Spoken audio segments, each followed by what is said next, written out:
Hello guys. අද වෙනද වගේ මම චිත්‍ර ගැන කතා කරන්න නෙමෙයි ආවේ. මට පොඩි බඩුවක් හම්බුණා. නැති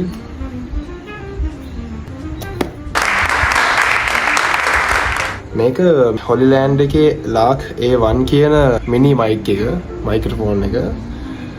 අද අපි මේක චුට්ටක් අන්බොක්ස් කරලා බලමු මොනවාද මේක ඇතුලේ තියෙන්නේ කියලා. අද ඉඳලා චුට්ටක් ලස්සනට මම කඩන්න ඇයි. ඒක කඩා ගන්න කොහෙන්ද? इतनी कप मुड़े मिट्टी को ले हम मर से जाओ इतनी तो मैं मिट्टी को ले आएंगे कराट पास से हम इतनी करेंगे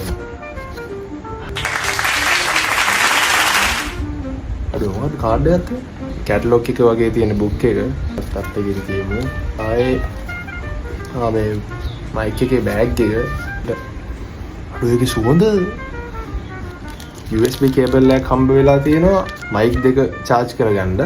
රිසීවර් එකට නම් ඕනේ නැහැ මොකද රිසීවර් එකේ C port එකක් තියෙන්නේ. එහෙනම් මේකට charger එකක් ඕනේ නැහැ.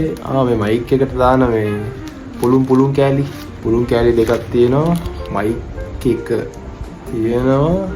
අඩෝ ඒක මරු ඈ.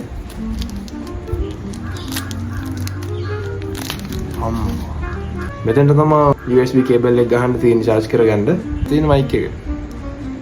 टम्बा टिक टिक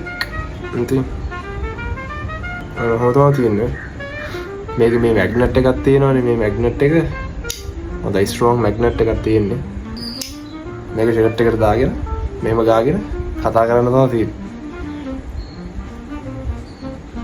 ඒක මරුවේ සිරාවට සුපිරි මේ චූටි පින් තුනක් තියෙන මෙන්න මේ පින් තුන මේකේ තියෙන පින් තුනට සෙට් වෙලා තමයි charge මේ රිසීවර් එක ෆෝන් එකට හරි ටැබ් එකට හරි USB-C port එකක් තියෙන්නේ මේක ගහලා අපිට මේක පාවිච්චි කරගෙන යන්න පුළුවන්. එච්චරයි තියෙන්නේ ඉතින් වෙන මොකුත් නැහැ ඒක ඇතුලේ. එච්චර. නිවයි. ඉස්සරහට ලස්සනට මම කටහඬ හමු. මේකේ සින්දු කියන්න බැයිද දන්නේ නැහැ නේ.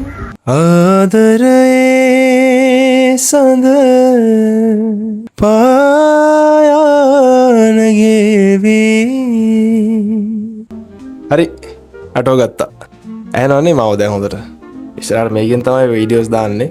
මේක මෙතෙන්ට ටික මේ පැත්තෙන් තියලා මේක මේ පැත්තෙන් තිබ්බා. කතා කරන්න තමයි තියෙන්නේ. ඉස්සරහට ලස්සන වීඩියෝ එකකින් අපි හම්බෙමු. හැමෝම පරිස්සමෙන් ඉන්න. පීස්.